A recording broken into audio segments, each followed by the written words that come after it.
The Fed's balance sheet last week exploded by $300 billion. That was $300 billion that didn't exist, that the Fed created out of thin air and provided to the banks. And that's inflation. And so when you do that, you destroy the value of all the money that's already in circulation. So Americans are going to pay, not because they're taxpayers, but because they're U.S. dollar owners and U.S. dollar earners.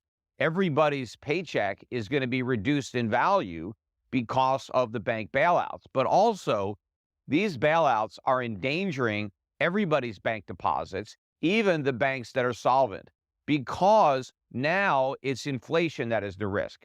Amid the wide-reaching crisis that has already crashed several large banks and put more at risk, the CEO of Euro-Pacific Asset Management, Peter Schiff, talks about the bank bailout and the March Federal Reserve meeting. According to Peter Schiff, the bailout will have a negative impact on everyone as it will ultimately lead to a devaluation of the dollar, causing inflation to skyrocket. Meanwhile, Jerome Powell, during a press conference after the March FOMC meeting, claimed that the banking system is sound and resilient. However, Schiff disagrees, stating that the system is not as sound as it may seem. With inflation devaluing people's money, they will likely want to withdraw it from banks since the interest rates won't be high enough to compensate for the loss. According to Peter Schiff, the dollar is being debased in order to fund the bank bailouts. As per Schiff, the government intervened in the crisis by implementing quantitative easing and reducing interest rates to 0%. This led to banks investing heavily in long-term treasuries and mortgage-backed securities, which had low yields. Recently, Peter Schiff pointed out on his Twitter that Powell claims the FDIC has all the bank deposits covered, but who's insuring the FDIC? They're broke.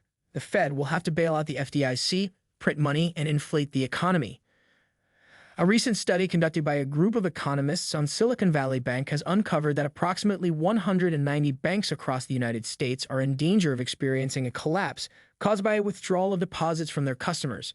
The study has highlighted that the monetary policies implemented by central banks have the potential to negatively impact long-term assets like government bonds and mortgages, which could result in significant losses for banks. In his tweet, Peter Schiff said, Fed adds another $94 billion to its balance sheet in week 2 of bailout.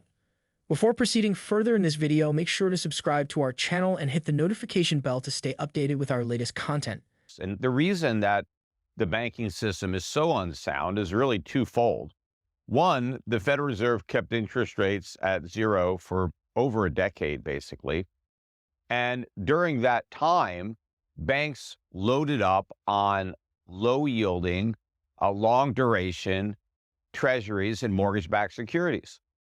They did this because they couldn't get any yield on short-term instruments, so they went out on the yield curve. But the reason they were able to take so much risk is because the government guarantees the bank accounts. And so the customers of the banks really didn't care what the banks did with their money because they were confident that if anything went wrong, the government would bail them out. That was the moral hazard that everybody learned from the 2008 financial crisis.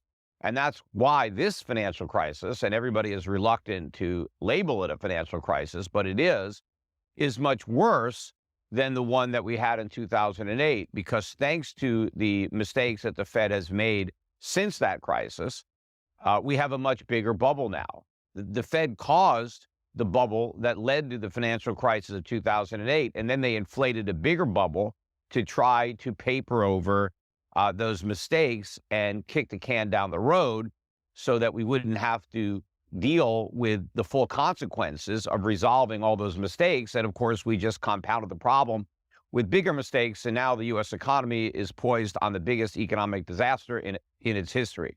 Peter Schiff said the big event that banks can't handle is a major economic downturn coupled with a rise in inflation. According to Peter Schiff, even if the Fed raises interest rates by 1/4 point, don't believe in misdirection. Just like any magician, while Powell is hiking rates prominently with his right hand to pretend he's fighting inflation, behind his back he's creating inflation with QE to bail out the banks.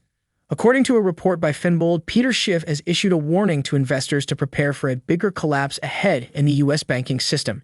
Schiff, who has also forecasted a continued decline in the global economy, believes that this will have a significant impact on the already crisis-ridden U.S. banking ecosystem. Investors are being advised to take precautions and brace themselves for the potential economic fallout. Schiff highlighted in his tweet that the stress tests the hashtag Fed put the hashtag banks through were a joke. The Fed never tested scenarios where the hashtag economy goes into hashtag recession, but hashtag inflation and long-term interest rates rise. In the most adverse scenario tested, inflation falls to 1.25% and interest rates return to zero. Well, the banks that were too big to fail are much bigger now, and they're even more insolvent. The Fed never really stress tests what was going to happen. They just assumed that stagflation was impossible, so they didn't bother to test for it. But the economic event that the banks can't handle is a big decline in the economy coupled with a rise in inflation. So if we have high inflation and recession at the same time, the banks are going to fail.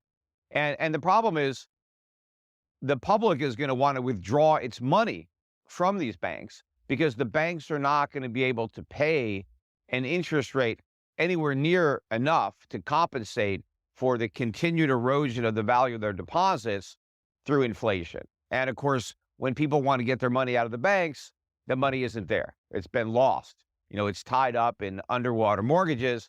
And so the only way that people can get their money is if the Fed prints it. But when the Fed prints it, it just destroys even more of the value.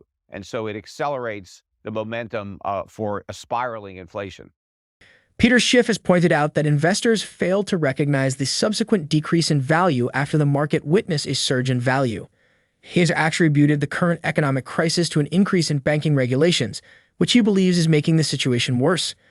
Schiff is of the opinion that despite a new high in the balance sheet, interest rate hikes would have little impact. In his tweet, Peter Schiff said, investors believe a Fed pivot will inflate another tech bubble, but this easing cycle, which will include the largest QE program yet, will send annual inflation rates into the double digits indefinitely. That's bad for tech as it destroys the present value of future earnings. Well, the Fed has gotten everything wrong when it comes to inflation. First they said there was no inflation. And then when it reared its head, they told us not to worry about it because it was transitory. And then they got that wrong and they said, oh, well, we're going to take action to bring it back down to 2%. Meanwhile, it's nowhere near 2%. It's at 6%. But the Fed just ended its tightening cycle and began a new easing cycle. So it's gone from inflation fighting to inflation creation, except now the new baseline is 6%, and we're going up from there. I think probably before the end of this year, we're going to be seeing annual inflation rates in the double digits. Well, the government created that problem when they bailed out Silicon Valley Bank and Signature Bank and said the reason we're bailing out these banks and making all the depositors whole, even the depositors who had accounts that were not insured, is because these banks were so big that if we didn't bail out every customer, we thought it would have a negative impact on the economy. But what they're saying is if you happen to bank at a small bank and you have a large account and that bank fails, well, we're probably not going to bail you out because that bank is too small. And so your losses won't have a meaningful impact on the economy. So you're just going to be left to twist in the wind. And so when people hear this, the logical move to make is if you are a customer of a small bank to withdraw your money and put your money into one of these large banks that are too big to fail or are systemically important, and therefore you know that your money is safe. And the irony here is the government, through this policy, is going to encourage customers to withdraw their money from solvent banks and to deposit it in insolvent banks that are just more likely to get bailed out when they ultimately fail. And this is creating a run on the solvent banks, which will ultimately render them insolvent as well. So the government has taken a problem that it created and made it much worse. Inside the wake of the failures of SVB and Signature Monetary Establishment, Peter said it was once the beginning of the subsequent financial disaster. Schiff insisted on his Twitter, this is a sequel to 2008, and like all sequels, it will be worse than the original. In summary, the 2008 financial crisis was a result of a debt-fueled bubble and borrowers' inability to repay their debts when the bubble burst.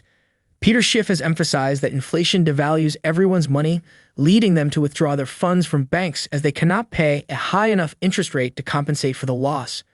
Therefore, investors must be vigilant of inflation and its effects on the economy, take necessary precautions, and consider alternative investment options to safeguard their assets. On this note, we conclude our video. Do you agree with Peter Schiff's outlook towards financial crisis and surge in digital assets? Share your thoughts in the comments section below.